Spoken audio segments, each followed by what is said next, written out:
भविष्यात पुन्हा तनिषा भिसेसारखी घटना घडणार नाही असं आश्वासन महिला आयोगाच्या अध्यक्ष रुपाली चाकणकरांनी दिले। तसंच दोषींवर कठोर कारवाई करणार असल्याची माहितीही चाकणकरांनी दिली आहे। तर गर्भवती मृत्यू प्रकरणी आपण अपडेट पाहतोय। दोषींवर कारवाई होणार असं म्हटलेलं आहे। पुन्हा तनिषा भिसे होणार नाही याची काळजी घेऊ असं चाकणकरांनी म्हटलंय।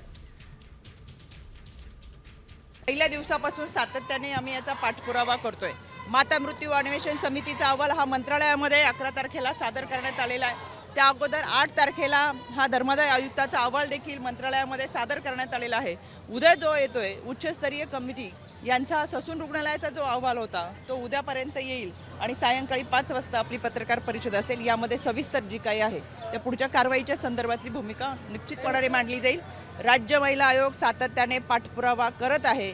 यामध्ये मी परत एकदा सांगते, जे दोषी असतील त्यांच्यावर निश्चितपणाने कारवाई केली जाईल।